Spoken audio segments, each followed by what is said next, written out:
Hey guys, it's Angel. I am gonna make this tutorial as easy as possible, so let's start.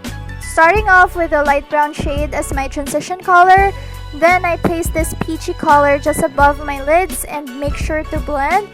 Gumamit lang kayo ng any peachy shade. This is actually very similar to Everbelena's Honest Blush. Then I'm taking this plum color, which is gonna create the berry shade on my outer V. I tried looking for a similar shade at the drugstore pero wala akong nakita, but I found out that a dark pink shade can create the same look. This orange metallic shade naman is very similar to a shade from the Everbelena's pink palette. Half lang ng lids yung nilagyan ko nito, and this will give my eyes some dimension. Moving on to the face, I'm using Nichido's final powder in Pink Glow to set my base makeup, which I did off camera para mapabilis tayo. So, ito yung shade na to guys. Yung sikat na creamy glow shade, sobrang puti sa akin.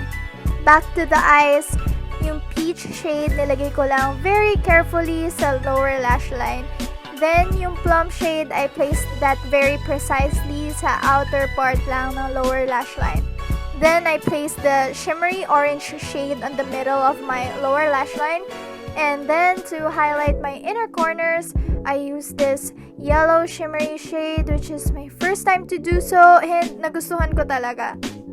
For this look, we just need a subtle contour, and this Everbelena blush and contour palette in the shade Baked Fig is perfect, but sadly, hindi na siya available. So, inuubos ko na lang siya. Sobrang love ko pa naman to. It is the perfect everyday contour because you can barely see it, but it's there. You know what I mean? So, love na love ko talaga to.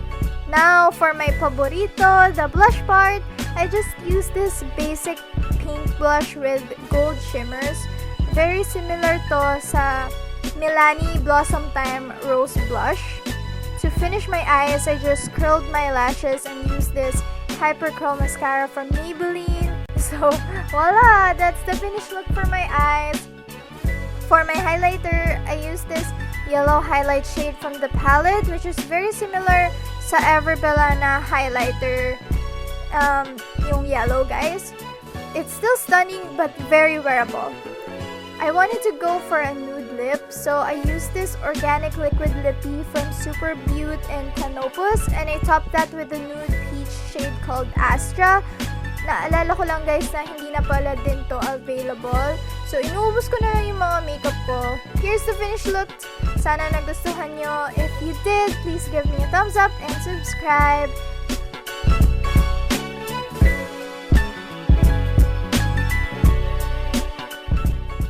So, I'm in my bed already and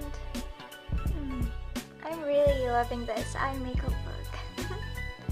Thank you guys so much for watching, and I really mean it. I'm already in my pambahay clothes. Bye!